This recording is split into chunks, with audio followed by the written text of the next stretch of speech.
സദാം ഹുസൈനെ പറ്റി ഈ ചാനലിൽ ഒരു വീഡിയോ ചെയ്തായിരുന്നു. ഇനി സദാം ഹുസൈൻ്റെ മരണത്തിന് ശേഷം ഇറാഖിന് എന്ത് സംഭവിച്ചു എന്നാണ് ഇന്നത്തെ ഈ വീഡിയോയിൽ നോക്കാനായി പോകുന്നത്.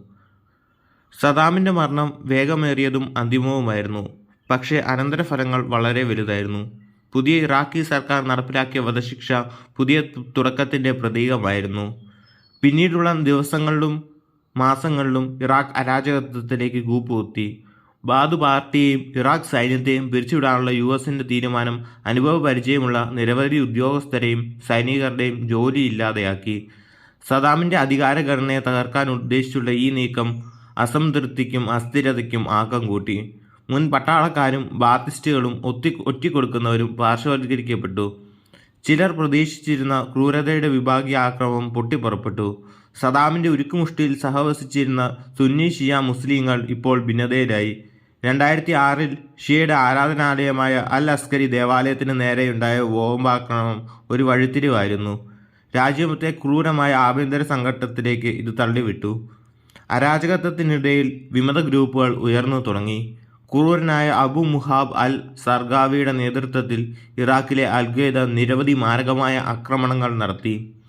പുതിയ ഗവൺമെൻറ്റിനെ അസ്ഥിരപ്പെടുത്തുകയും കൂടുതൽ വിഭാഗീയ കലഹങ്ങൾ ഉണ്ടാക്കുകയും ചെയ്യുക എന്നതായിരുന്നു അവരുടെ ലക്ഷ്യം. ഈ സംഘം പിന്നീട് Islamic state of Iraq ISI ആയി പരിണമിച്ചു.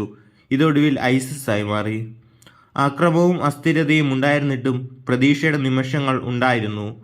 2005 ജനുവരിയിൽ ഇറാഖ് അതിൻ്റെ ആദ്യത്തെ ജനാധിപത്യ തെരഞ്ഞെടുപ്പ് നടത്തി.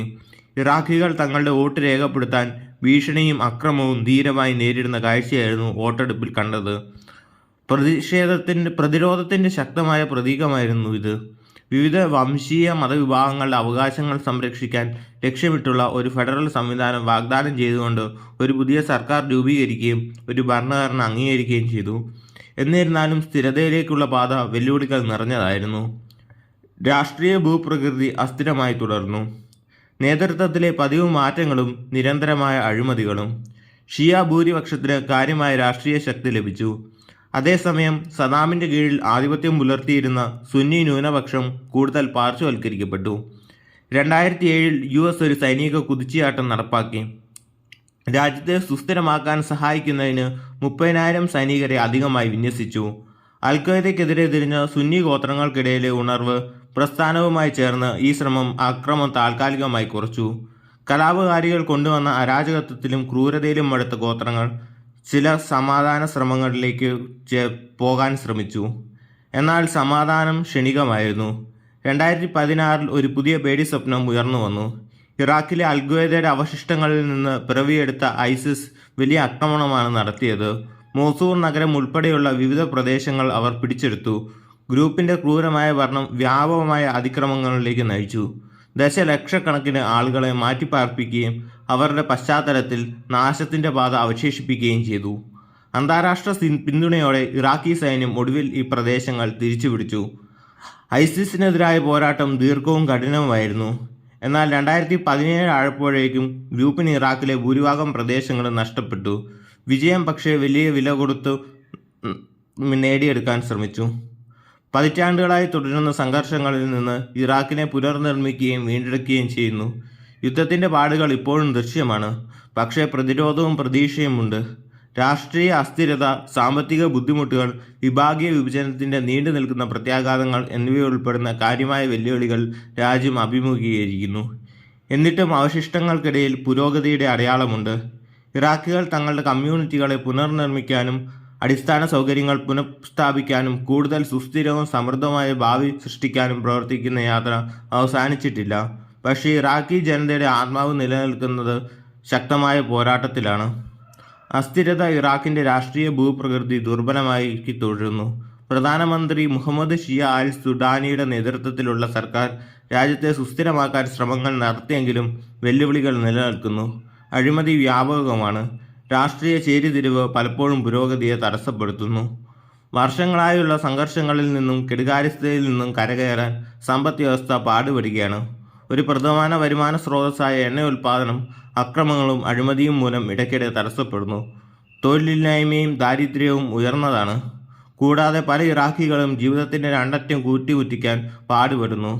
സർക്കാർ ആരംഭിച്ചിട്ടുള്ള റോഡുകൾ, പാലങ്ങൾ, സ്കൂളുകൾ എന്നിവയുടെ പുനർനിർമ്മാണത്തിനുള്ള അടിസ്ഥാന പദ്ധതികൾ ഒരു പുരോഗതിയും ഇല്ലാതിരിക്കുന്നു. മാനുഷിക സ്ഥിതി വളരെ മോശമായി തുടരുന്നു. 1 ദശലക്ഷത്തിലധികം ആളുകൾ ഇപ്പോഴും ആന്തരികമായി കുടിയൊഴിപ്പിക്കപ്പെട്ടിരിക്കുന്നു. ദശലക്ഷക്കണക്കിന് ആളുകൾക്ക് മാനുഷിക സഹായം ആവശ്യമാണ്. വൈദ്യുതിയും ശുദ്ധജലവും പോലുള്ള അടിസ്ഥാന സേവനങ്ങൾ പലപ്പോഴും ലഭ്യമല്ല. കൂടാതെ ആരോഗ്യ സംരക്ഷണ സംവിധാനം അമിതമായി നിലകൊള്ളുന്നു. സമീപകാല ദേശീയ സെൻസസ് ഏകദേശം 40 വർഷത്തിനിടയിലെ ആദ്യത്തേതാണ്. ഇറാഖിലെ ജനസംഖ്യ ഏകദേശം ഇരട്ടിയായി വർദ്ധിച്ചതായി വെളിപ്പെടുത്തി. ഇത് വിഭവങ്ങളുടെ സമ്മർദ്ദം വർദ്ധിപ്പിക്കുന്നു. സുരക്ഷ ഒരു പ്രധാന ആശങ്കയായി തുടരുന്നു. അതേസമയം ഐസിസ് വലിയ തോതിൽ പരാജയപ്പെട്ടു. ഗ്രൂപ്പിന്റെ അവശിഷ്ടങ്ങൾ ആക്രമണം തുടരുന്നു. വടക്കൻ ഇറാഖ് പിന്തുണയുള്ള മിലീഷ്യകൾക്ക് ഇടയ്ക്കിടെ US സേനയെ ലക്ഷ്യം വയ്ക്കുന്നത് അസ്ഥിരത വർദ്ധിപ്പിച്ചുകൊണ്ട് ഇരിക്കുന്നു. കുർദിഷ് ഗ്രൂപ്പുകൾ കൂടുതൽ സ്വയംഭരണത്തിനായി സമ്മർദ്ദം ചെലുത്തുന്നതുമായി ബന്ധപ്പെട്ട സംഘർഷങ്ങളും സർക്കാർ അഭിമുഖീകരിക്കുന്നു. ഇറാഖും കടുത്ത പാരിസ്ഥിതിക വെല്ലുവിളികൾ നേരിടുകയാണ്. ആഗോള താപനത്തിനും കാലാവസ്ഥാ വ്യതിയാനത്തിനും ഏറ്റവും ദുർബലമായ രാജ്യങ്ങളിലൊന്നായി രാജ്യം റാങ്ക് ചെയ്യപ്പെട്ടിരിക്കുന്നു.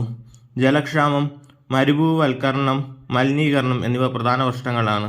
ഇത് ഇതിനകം ബുദ്ധിമുട്ടുള്ള ജീവിത സാഹചര്യങ്ങളെ കൂടുതൽ വഷളാക്കുന്നു. ഈ വെല്ലുവിളികൾക്കിടയിലും പ്രതീക്ഷയുണ്ട്. ഇറാഖികൾ പ്രതിരോധശേഷിയുള്ളവരാണ്. പുരോഗതിയുടെ അടയാളങ്ങളുണ്ട്. അഴിമതി പരിഹരിക്കാനും പൊതുസേവനങ്ങൾ മെച്ചപ്പെടുത്താനും പ്രാദേശിക സമാധാനവും ഏകീകരണം പ്രോത്സാഹിപ്പിക്കാനും സർക്കാർ പ്രവർത്തിക്കുന്നു. മുന്നോട്ടുള്ള പാത ദീർഘവും ദുഷ്കരവുമാണ്. പക്ഷേ ഇറാഖി ജനതയുടെ ആത്മാവ് ശക്തമായി തുടരുന്നു. വീഡിയോ ഇഷ്ടമായെങ്കിൽ ചാനൽ ഒന്ന് സബ്സ്ക്രൈബ് ചെയ്യുക.